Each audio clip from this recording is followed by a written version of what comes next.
sois béni, oh Rabashanta Bradoro Sikatarabayana, Ragadabros Korokumoto Shikabrando Brosoro Baradayana, Legevrekos Koto Marakaibros Korokoto Bradara, Lageros Kemenos Sutabranda, Chabreloros Koto Bayana. Oh, reçois la gloire, et reçois l'honneur, et reçois la magnificence. Au nom de Christ Jésus. Amen.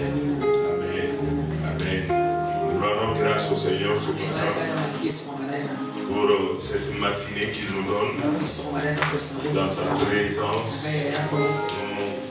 Nous rendons toute la gloire et nous disons soyez les bienvenus dans la maison du Seigneur. La maison du Seigneur qui est ta maison, qui est ma maison, notre maison. Et réellement dans cette maison nous sommes tous les bienvenus. Que ce soit votre première fois ou encore vous êtes avec nous longtemps, disons soyez les bienvenus dans la maison du Seigneur. Et après ces temps de campagne d'évangélisation, nous rendons grâce au Seigneur, lui qui nous a conduits, qui était avec nous, qui nous a soutenus, qui a sémé sa parole, qui a touché les cœurs, qui a guéri, qui a restauré et rétabli. Nous célébrons son nom. Et les gens là-bas disons merci au Seigneur. Je sais que nous avions faim, mais encore une fois, soyons reconnaissants. Soyons reconnaissants. Soyons reconnaissants pour les sémences sémées, pour les guérisons accordées, pour réellement les restaurations, pour la ville qui a été secouée, la dimension spirituelle surnaturelle où le Seigneur a opéré et agi, où sa main puissante a opéré.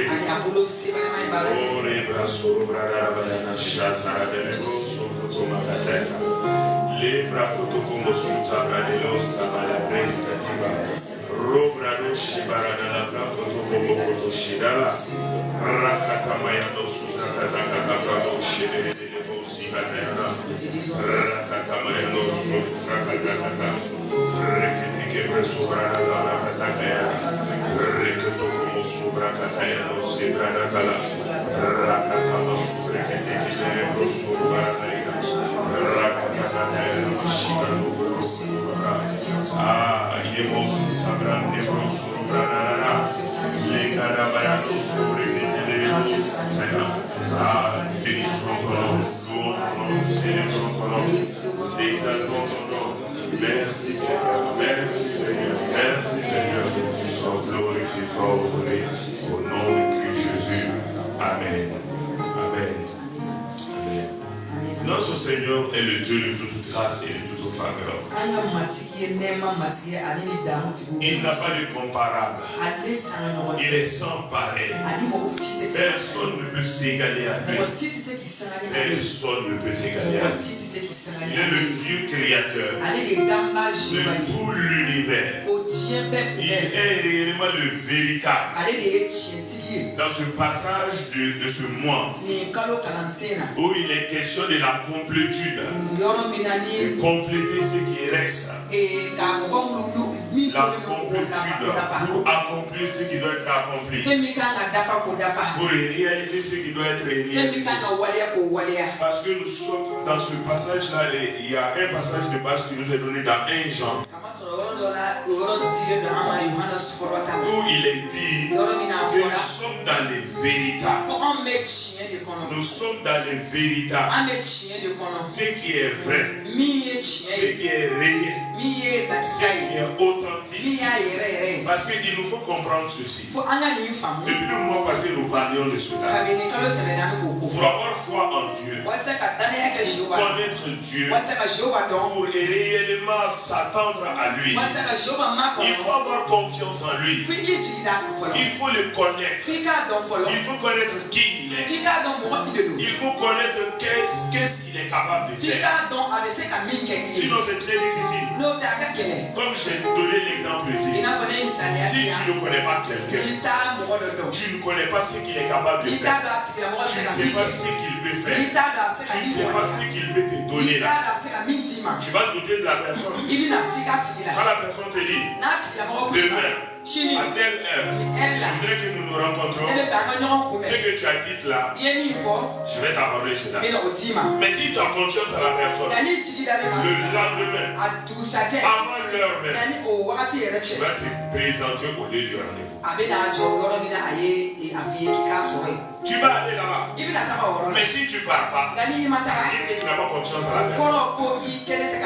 Celui en qui tu n'as pas confiance là, c'est parce que tu sais qu'il ne peut pas te donner. Tu sais qu'il n'est pas capable de faire ce qu'il a dit qu'il fait. Donc Dieu aussi, pour s'approcher de lui, venir à lui, mettre son désir, être avec lui là, il faut savoir d'abord. Il faut que cette foi-là soit en toi. Tu vois, Hébreu nous dit, il faut que celui qui s'approche de Dieu croit que Dieu existe et qu'il est le rémunérateur de tout ce qu'il cherche. Tous ceux qui cherchent Dieu, Dieu est leur rémunérateur. Donc il faut connaître ça. Il faut accepter ça. Il faut croire en cela. Quand on dit de croire, les gens vont dire oui, je crois en Dieu. Oui, cette croyance-là, que Dieu existe, il peut faire des choses. Même les démons croient en cela. Si ta croyance, ta foi s'arrête à ce niveau, c'est que tu n'es pas différent même des démons. Mais la foi dont nous parlons ici, c'est que je m'approche de Dieu, je demande telle chose à Dieu, je fais telle situation que cela soit réglé. Je veux que réellement ma vie passe à cette dimension-là. Je viens à lui, je me donne à lui, et je sais ce qu'il a déclaré, il va le faire. Il s'agit de cette foi. Et ainsi, quand tu viens comme ça, tu viens à Dieu. Tu fais ce qu'il a demandé et tu t'attends à ce que sa promesse aussi s'accomplisse. Et si tu ne vois pas cela s'accomplir, tu vas toujours rester là. Parce que tu sais que c'est sa parole. Tu sais que ce qu'il dit, il l'accomplit. Tu sais que ce qu'il dit, il le réalise. Tu sais qu'il n'est pas un homme pour mentir. Tu sais que ce n'est pas un être humain pour dire j'avais dit ça, mais bon, je ne peux plus faire. Il faut avoir cette foi. Il faut avoir cette confiance. Sinon, petite chose seulement, tu vas baisser les bras. Petite chose seulement, tu vas baisser les bras. Une petite épreuve dans ta vie, un petit manquement, ou encore une situation imprévue, ou encore tu as prié, tu ne l'as pas vu à l'œuvre d'une certaine manière dont tu voulais. Tu serais découragé. Il faut avoir confiance en ce Dieu-là. C'est lui le créateur de tout l'univers. C'est lui le puissant. C'est lui le fort. C'est lui l'indomptable, l'incomparable.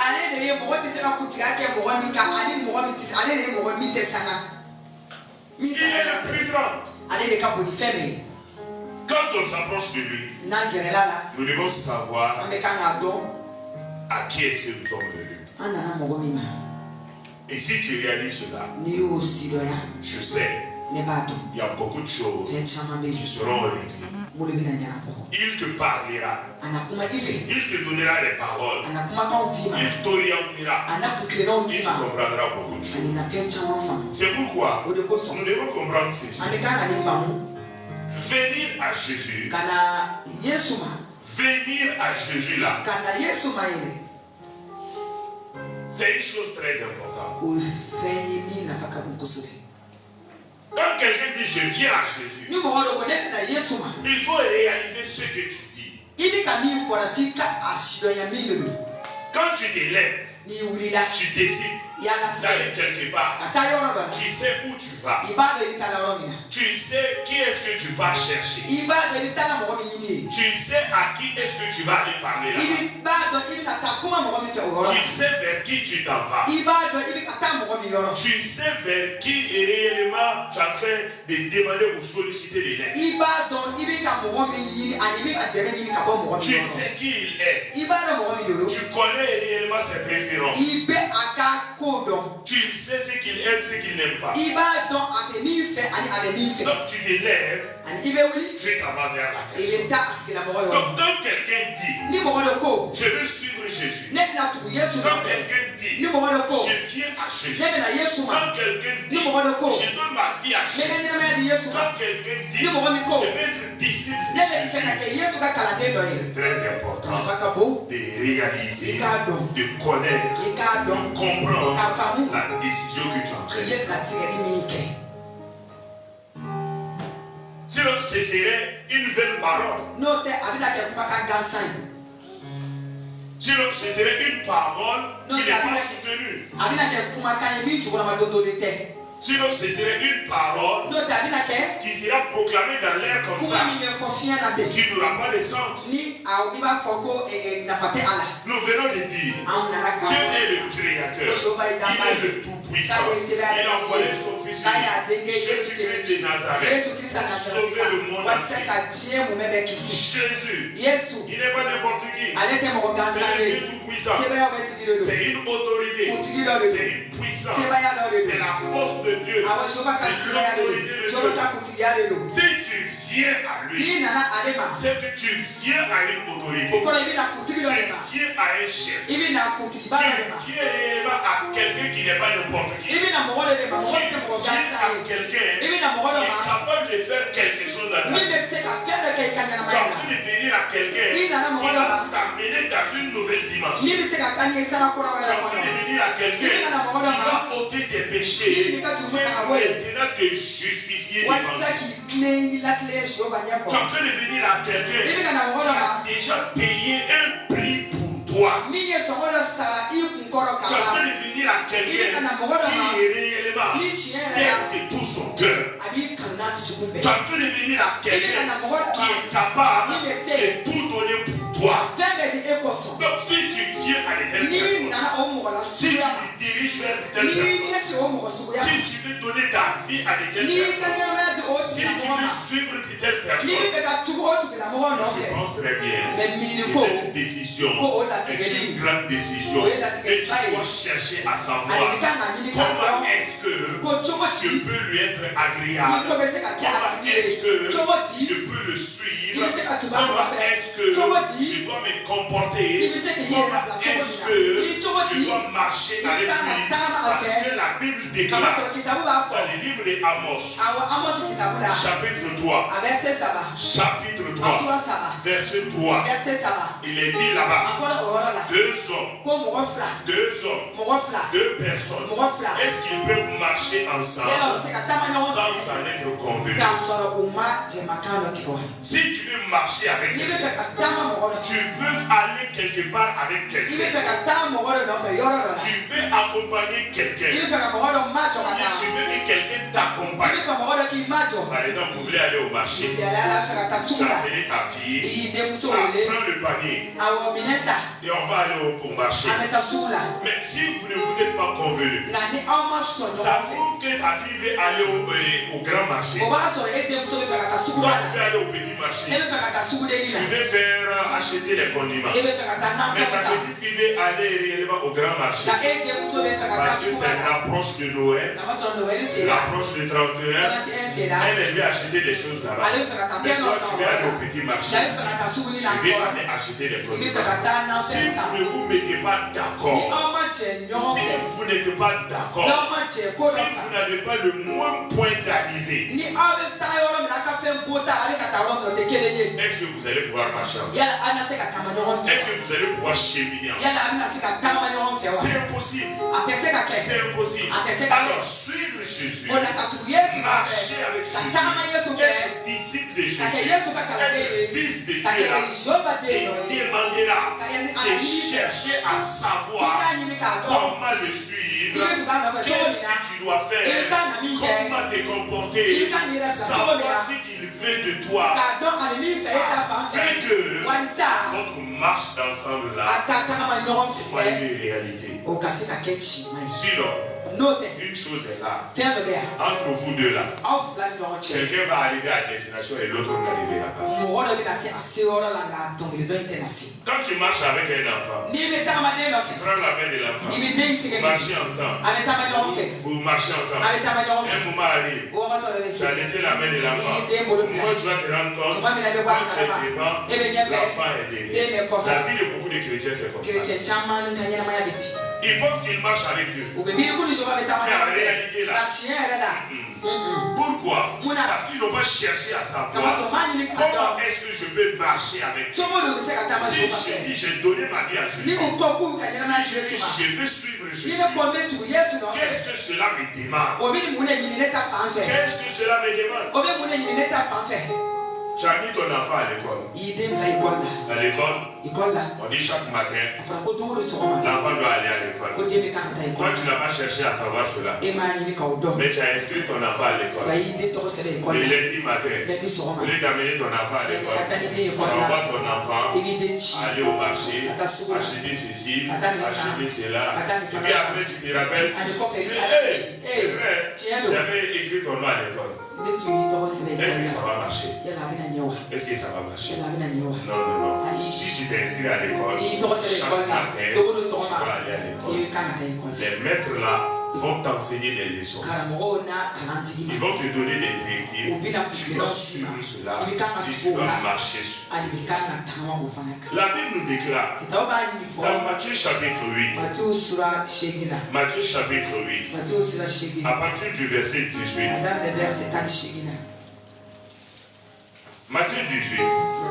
Matthieu 8, verset 18, il est déclaré là-bas, Matthieu chapitre 8, verset 18. Jésus, voyant une grande foule autour de lui, donna l'ordre de passer à l'autre bord. Un scribe s'approcha et lui dit, Maître, je te suivrai partout où tu iras. Jésus lui répondit, les renards ont des tanières et les oiseaux du ciel ont des nids, mais le Fils de l'homme n'a pas où reposer sa tête. Un autre d'entre les disciples lui dit, Seigneur, permets-moi d'aller d'abord ensevelir mon Père. Mais Jésus lui répondit, suis-moi, laisse les morts ensevelir leurs morts. Que Dieu bénisse sa parole. Donc quand Jésus était sur la terre, beaucoup de personnes venaient autour de lui pour écouter ses enseignements. Jésus guérissait les gens, il donnait la parole, comme pendant ces 3 jours nous avons fait ici au terrain.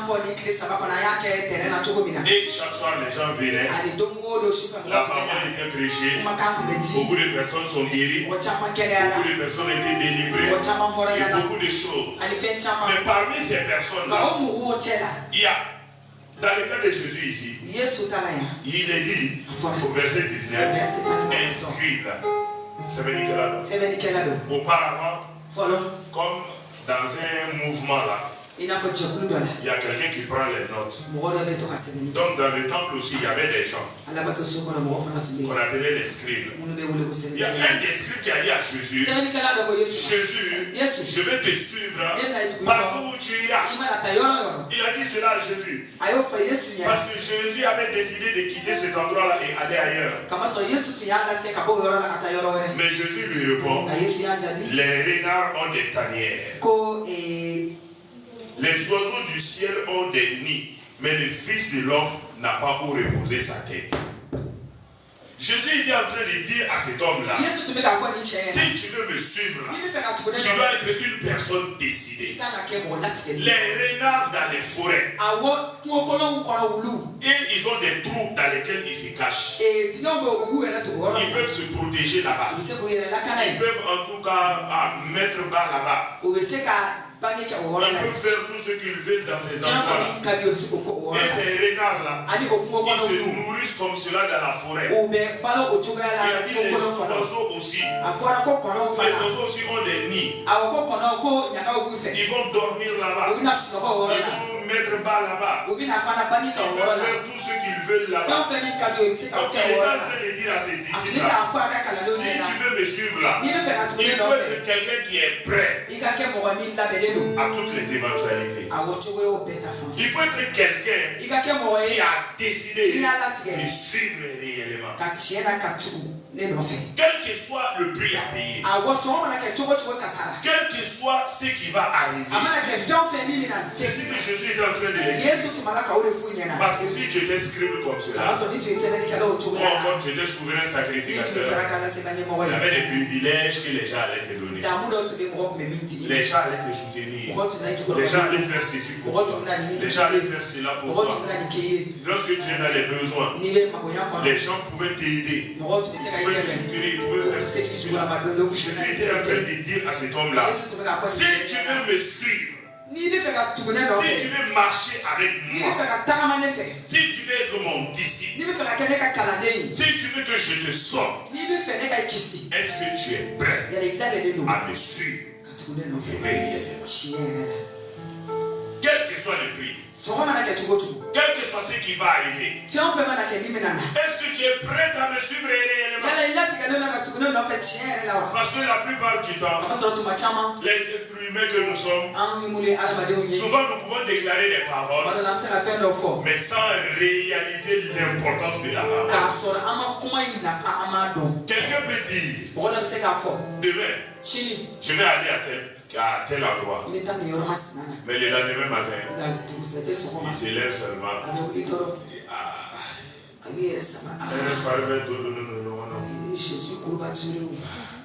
Est-ce que je pourrais même aller comme ce matin pour venir à l'église?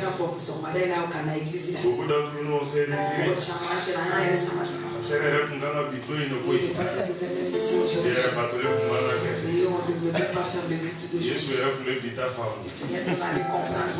Tu vois, l'être humain est comme ça. Il décide sans réaliser ce qui peut arriver après. C'est nous qui avons décidé de suivre Jésus. Et nous allons le suivre. Il est notre Seigneur. Il est notre Sauveur. Il est notre Maître. Mais souvent à cause des courbatures, à cause de l'argent, à cause peut-être de ce que quelqu'un nous a fait à l'église, ou encore quelque chose s'est passé, qu'est-ce qui se passe? On abandonne notre engagement. Jésus est en train de dire à cet homme ici, si tu veux me suivre, sois quelqu'un de décidé. Si tu veux me suivre, il faut réaliser, il faut le savoir. Alors, on va pouvoir marcher ensemble. Cela est très important. La Bible déclare encore, dans la suite, au verset 21, il est dit un autre. Lui, il n'a pas été précisé. Le premier, c'était un chef. C'était un responsable. C'était un directeur. C'était un travailleur. C'était réellement quelqu'un de grand dans la vie, dans la société. C'était un religieux. Parce qu'il a dit c'était un scribe. C'est pourquoi nous avons dit pendant ces 3 jours. Le christianisme n'est pas une religion. Si tu comprends mal, c'est là où tu vas penser que c'est une religion. Ce n'est pas une religion. Mais c'est une relation avec quelqu'un. C'est une communication avec quelqu'un. C'est une vie que tu vas vivre avec quelqu'un. C'est une marche que tu vas faire avec quelqu'un. C'est ça le christianisme. Les gens ont mal compris. Comme ils ont vu qu'on se rassemble les dimanches. Ce rassemblement du dimanche là, son objectif, c'est pour t'encourager. C'est pour te fortifier. C'est pour que tu puisses voir la main de Dieu dans ta vie. C'est pour que là là où toi seul tu n'as pas pu réussir, ensemble nous allons réussir. Sinon la vraie vie chrétienne, c'est une relation avec le Seigneur. C'est le Seigneur qui a ôté tes péchés. C'est lui qui t'a purifié. C'est lui qui t'a sanctifié. Et maintenant il te demande de venir à lui. Vous allez marcher ensemble tous les jours de ta vie. Vous allez marcher ensemble. Il va te dire ce que tu dois faire. Il va te montrer ce que tu dois accomplir dans ta vie de chaque jour, dans la vie de tes enfants, dans la vie de ton mari, au service, à l'école, dans la nation, là où tu te trouves, les défis qui se présentent devant toi, comment les surmonter, comment est-ce que tu peux être triomphateur, quelle que soit la situation que tu vas expérimenter, comment est-ce que tu peux vivre en paix, comment tu vas vivre dans paix, c'est ça le christianisme. Dieu va te montrer cela. Il va te montrer comment est-ce que tu peux être guéri. Comment est-ce que tes problèmes seront ôtés. Il va te révéler ces choses pour que ta vie sur la terre soit une vie agréable, soit une vie paisible, soit une vie qui va révéler lui Dieu. Parce que quand les gens vont voir les problèmes autour de toi, les difficultés, mais toi tu as pu t'en sortir, ils vont voir qu'il y avait telle maladie, on dit que c'est pas guéri ça là, mais toi tu es guéri de ça. Il y avait telle situation, les gens pensaient que tu allais mourir, mais tu n'es pas mort. Les gens pensaient, comme tu n'as pas de bonne vie, tu es une mauvaise personne. Les gens même ne t'aimaient pas. Mais ils ont vu que tu t'as changé, tu t'as transformé, tu t'as donné la victoire. Quand les gens vont voir ça, ils vont voir Dieu dans ta vie. C'est ça le christianisme. Et quand les gens vont voir ça, ils vont venir te demander comment est-ce que tu t'en sors, comment est-ce que tu réussis, comment est-ce que tu es toujours joyeux, comment est-ce que dans ta vie, chaque jour, tout va bien, même si les gens disent ça ne va pas, mais chez toi, ça va. Ils vont te dire quel est ton secret. Tu vas révéler Dieu. C'est ça le christianisme. Dieu veut que sa gloire puisse être manifestée au travail. C'est ça. C'est ça. C'est pourquoi, si tu dis que tu es chrétien, que tu suis Jésus, que tu es enfant de Dieu, mais si les gens ne voient pas la gloire de Dieu au travers de toi, cela veut dire que tu dis que tu vas le suivre, mais tu ne le suis pas normalement. Tu dis que tu es son enfant, tu es son disciple, mais ce qu'il te demande de faire là, tu ne fais pas ça. Cela veut dire, peut-être que toi tu penses que tu es dans la religion. C'est pourquoi chaque fois tu viens à l'église, ou bien quand tu as le temps tu viens à l'église, quand tu as le temps tu pries, quand tu n'as pas le temps tu ne pries pas.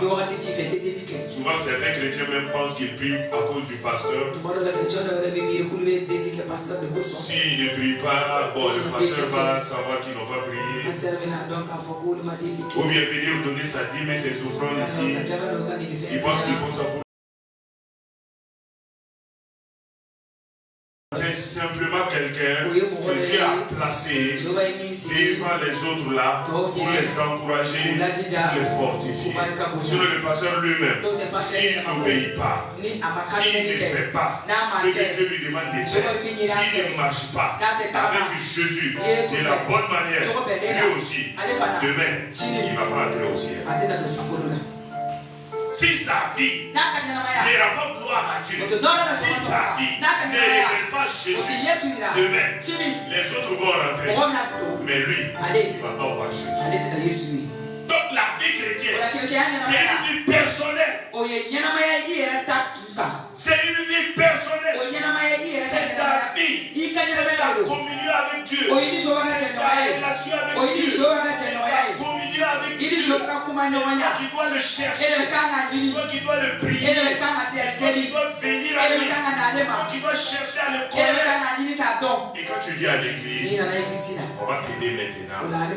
Les endroits que tu n'as pas compris là, les choses que tu n'as pas bien saisies, là où tu es limité toi-même, avec le public, les autres maintenant, on va se soutenir, on va prier ensemble. Dieu aussi va manifester ça. C'est très important. C'est très important. Beaucoup sont dans l'église, mais ils n'ont pas compris ça. Ils pensent que tout ce qu'ils font là, c'est pour le pasteur, c'est pour la mission, c'est pour le groupe musical, c'est pour le conseil de l'église, c'est pour leurs parents. Parce que s'ils ne viennent pas à l'église, les parents vont les insulter. Ils n'ont pas réalisé que la vie chrétienne, c'est toi avec Dieu. Toi et Dieu. C'est une marche. C'est une relation. C'est pourquoi. Et regardez, la Bible que nous avons là, il y a deux parties. L'ancienne alliance et la nouvelle alliance. Dans l'ancienne alliance, ce que nous disons, c'était quelle religion? C'était quelle religion? Tu vas me dire judaïsme. Mais avant ça, Adam, il était dans quelle religion? Christianisme. Hein? Adam, il était dans quelle religion? Abraham. Il était dans quelle religion? Quelle religion? Il n'était pas dans une religion. Il était en connexion avec Dieu. Noé. Enoch. Qui a été enlevé au ciel. Il n'est pas mort. Il était dans quelle religion? Et regarde leur vie. Ils étaient en relation avec Dieu. Ils étaient en communion avec Dieu. Quand Dieu a dit à Abraham, donne-moi ton fils Isaac. Est-ce qu'Abraham a réuni une église ou bien voilà, des chrétiens pour dire, bon, Dieu m'a dit de donner mon fils et bon, je vais aller sacrifier.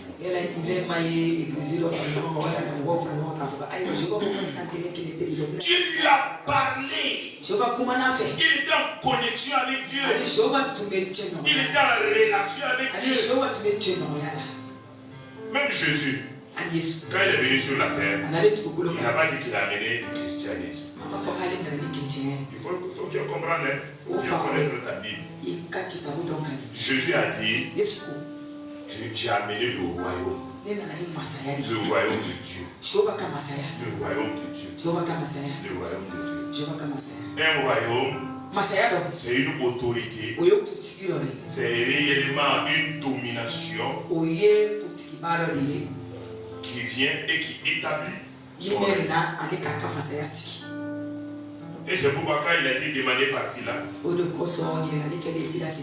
quand Pilate l'a demandé, il a dit, si mon royaume était sur la terre ici, j'allais commander à ma population ou bien à mon armée de venir combattre.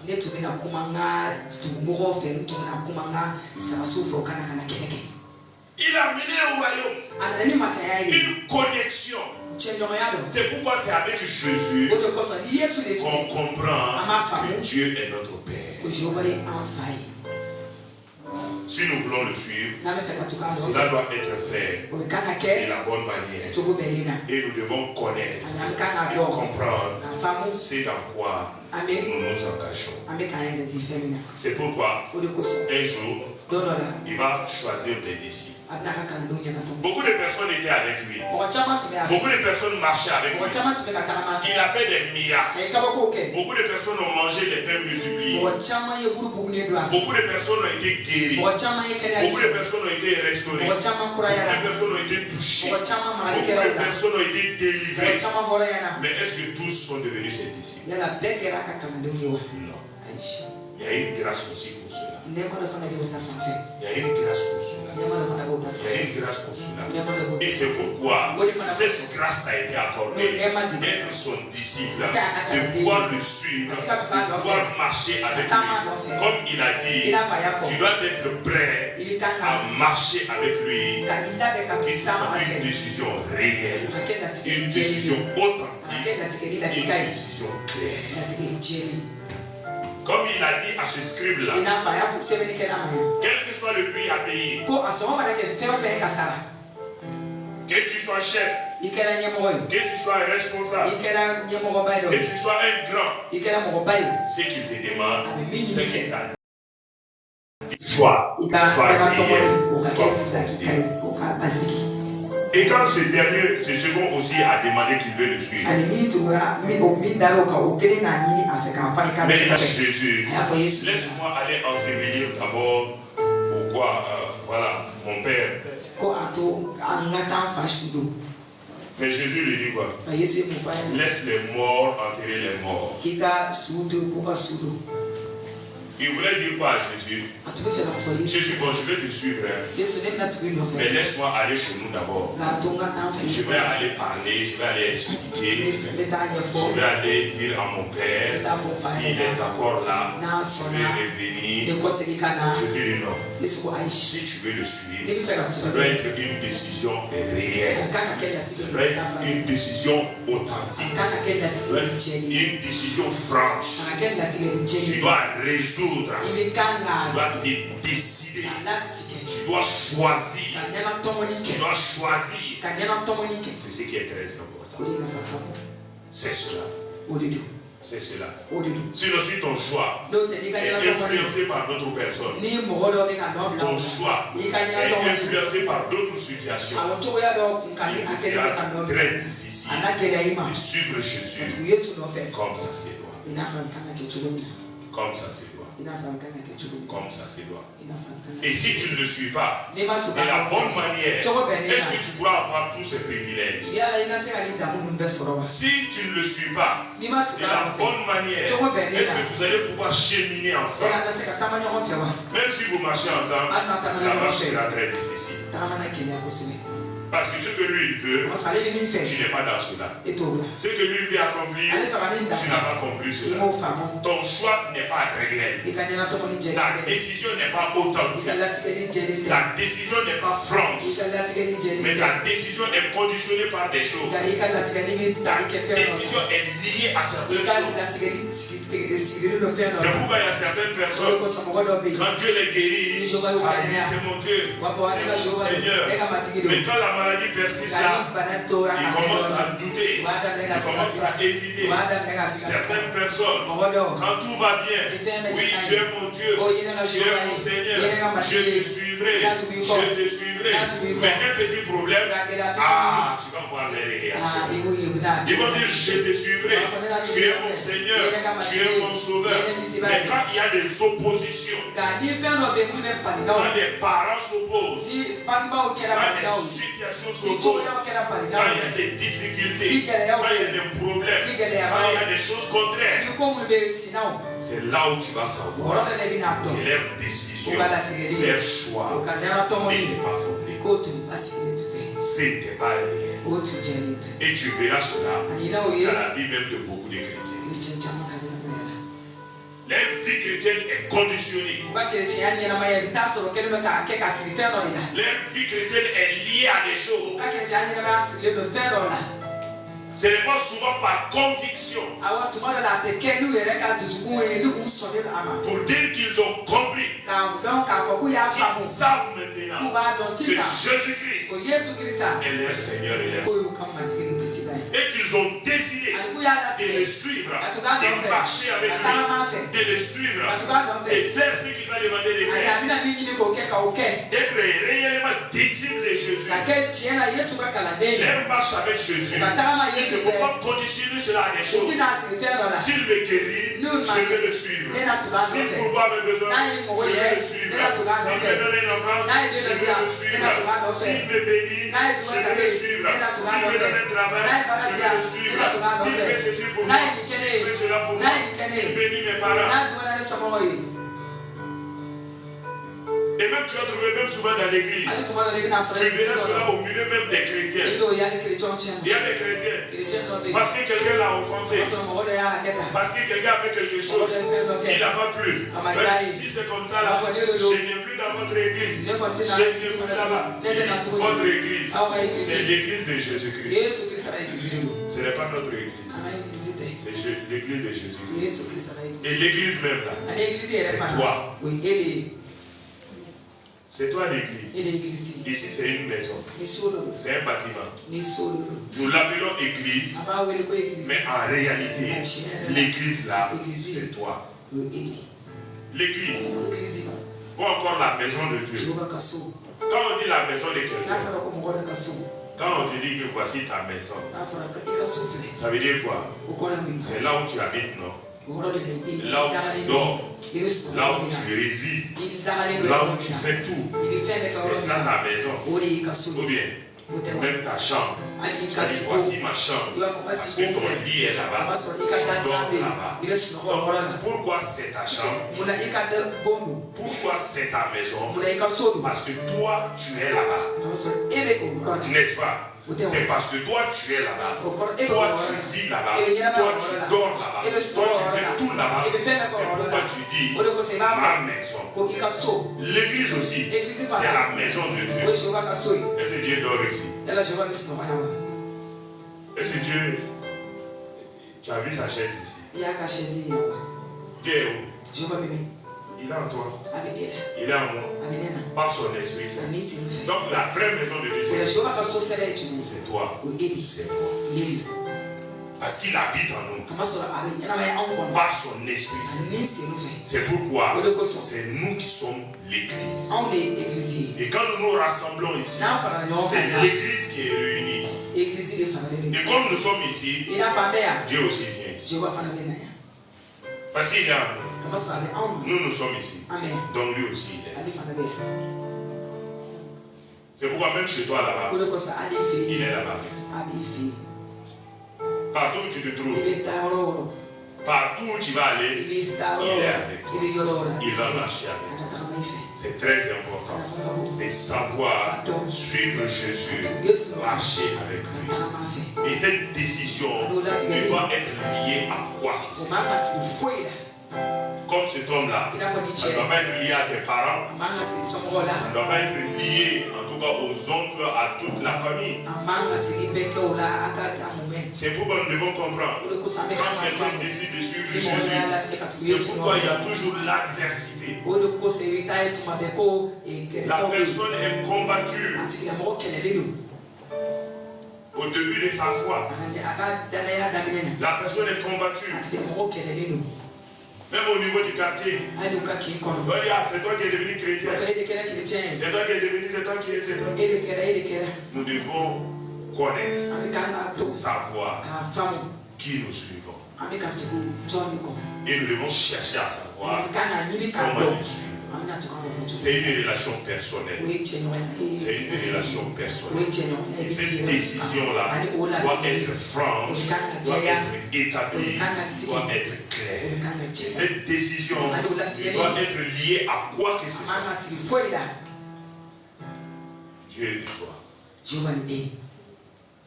Les principes qu'il va te donner, les crédits qu'il va te donner, que tu puisses marcher dans cela. Et c'est ainsi, ce qu'il va te dire, il va pouvoir le faire. Comme au début je le disais, quand quelqu'un te promet quelque chose, il te donne un point de rendez-vous.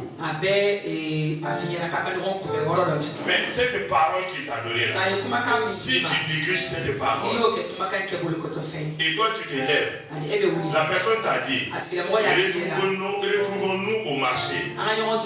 Mais toi tu négliges cette parole. Toi tu t'en vas pas au marché, mais tu t'en vas à l'école.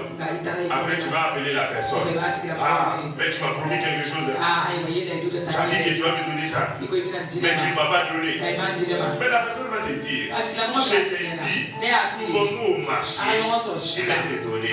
Mais est-ce que toi tu es parti au marché? Tu n'es pas parti au marché. C'est la même chose.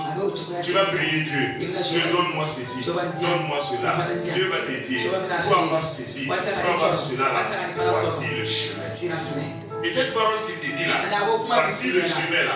Si tu négliges cette parole, tu ne prends pas cette parole, tu n'obéis pas à cette parole, tu n'auras pas ce que tu cherches. Après tu vas accuser Dieu.